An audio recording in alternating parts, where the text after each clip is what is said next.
Welcome viewers. I don't know if many of you will agree with me, but I've gotten to the point where I believe Australia is irretrievable.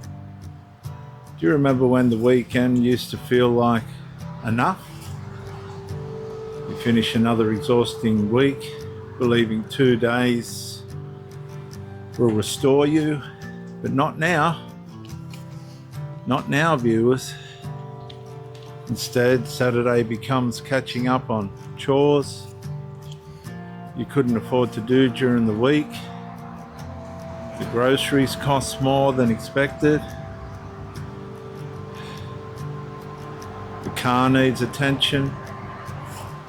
Insurance is due. A family member needs help. A Sunday afternoon. The anxiety of Monday has already arrived. Nothing dramatic happened. Yet somehow you're more tired than when you finish Friday. The weekend hasn't helped you at all.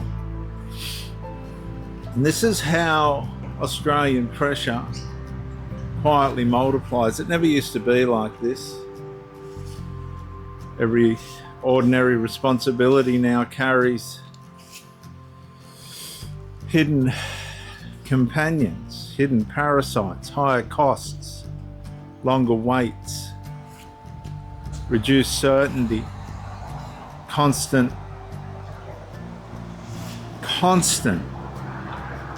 financial calculation.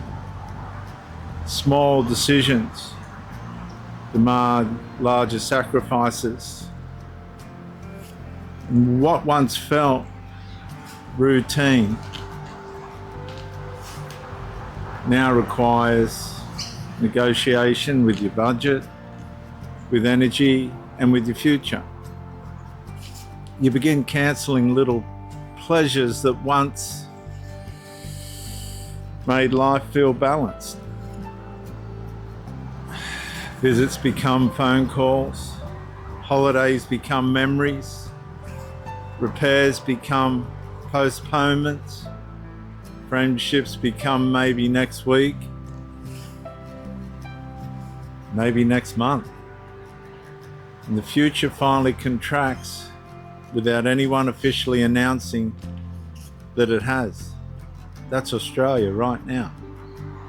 Now, it may not be for you, but it is for many, many people. And the greatest loss isn't measured by a bank statement.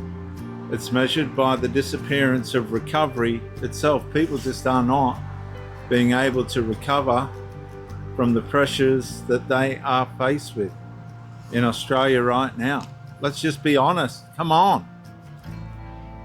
When rest no longer restores you, every new week begins with less emotion, less physical and financial reserve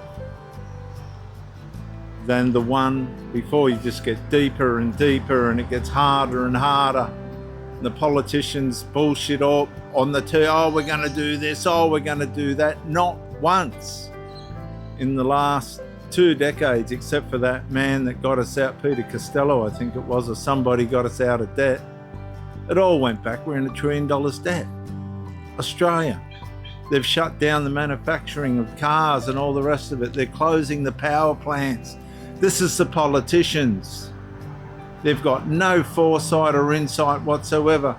We've got lunatics running around going, green energy, green energy. If green energy or this renewable energy thing come into full force now, we'd be in blackouts.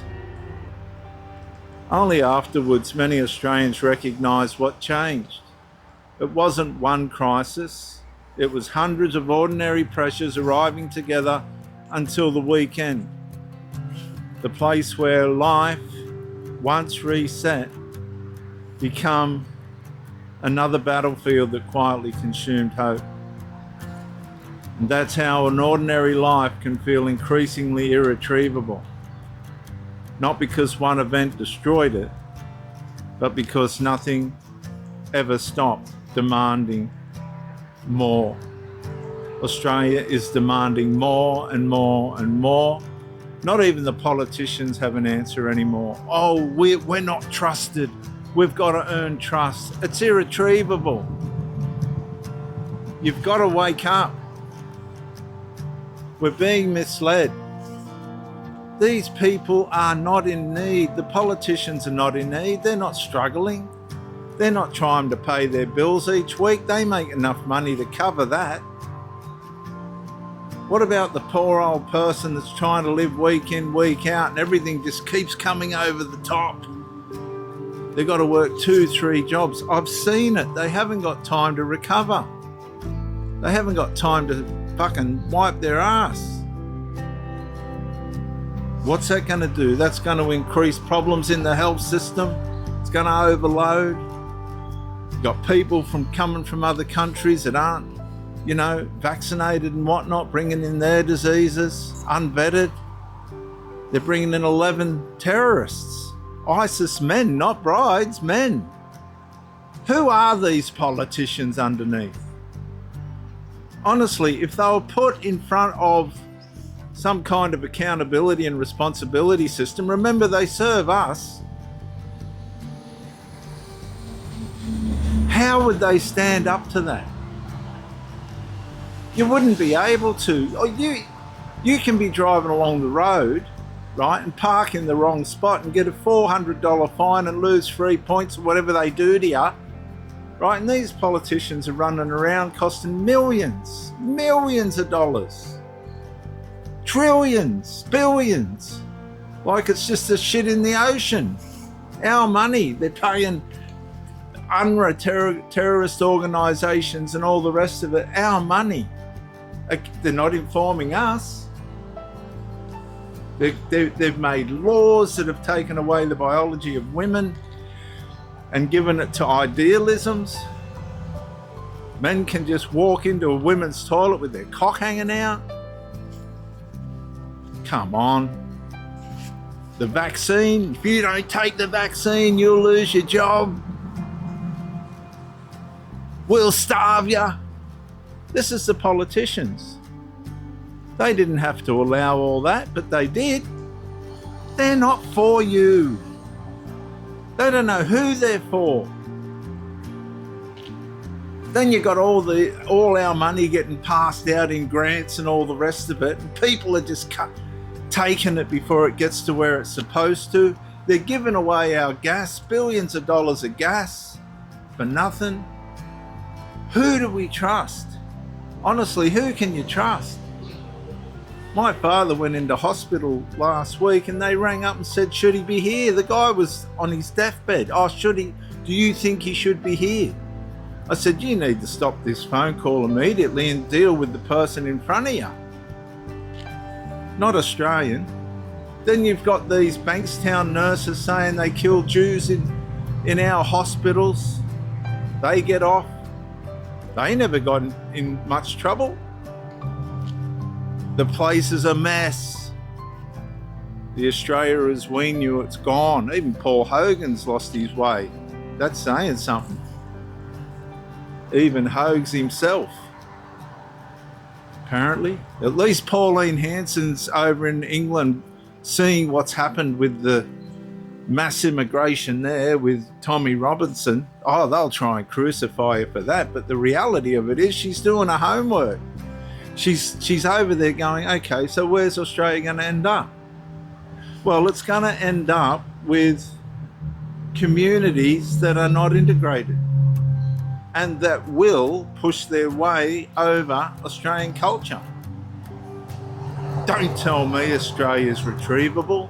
It's gone. It's too far gone. There are people living in conditions where they're working 2 or 3 jobs and just, it's third world. They're still in a third world state because the cost of it is out of reach.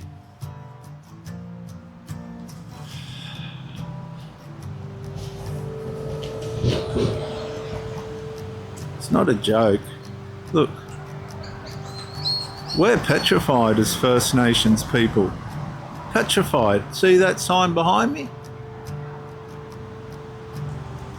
I don't trust anyone anymore. I've seen enough. You've only got to walk down the street and what are they booking you for? You got a headlight out accidentally, or I went out on the bike this morning and I got a warning light that my rear brake light's faulty. I couldn't get home quick enough. If they find a defect on your car or your vehicle, there's $400 or $500 down the drain, whether it's on purpose or by accident.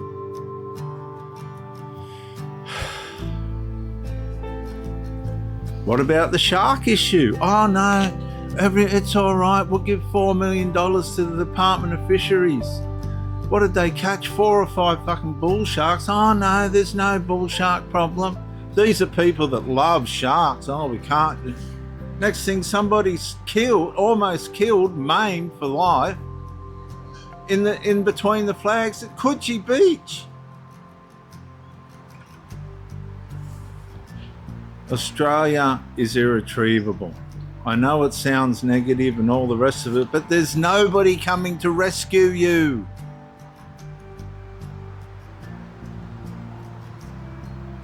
Nobody.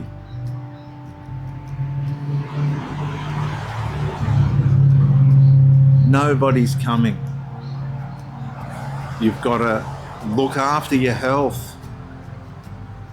Sometimes you've just got to give in and go and beat. I'm beaten. They've beaten me.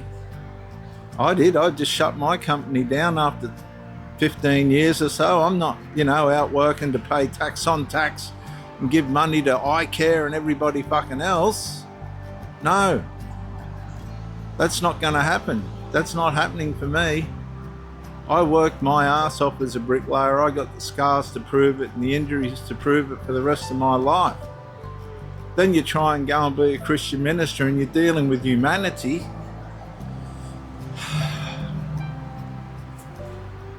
Australia, the lucky country, has been destroyed by the politicians. There you go. You've ruined it. I bought my first house for $34,000. I had a chance, and that was hard back then. I was 18 years old, I'm 60 now. I bought my first house for $34,000 overlooking the water at Point Clare here on the Central Coast. Now the same fucking house is worth $2 million. And I wouldn't say wages have gone up that much. How's anybody supposed to make it? Come on. The majority of people are living in third world conditions. Let's just start saying it. Get aggressive. It's impossible to get ahead. I've got children trying their asses off to get ahead and they just can't. It's impossible. Who's going to turn this around? The Liberals are saying themselves, how could anybody trust us? Pauline Hanson, well, she hasn't got the size. Her party's just not going to be able to run the country. The principles are right, but she can't run the country because she hasn't got the organisation to do it. And they know it. So I don't know why they're attacking her. They know she can't run the country, but what they're worried about is she's going to outvote them. She's going to get all the votes.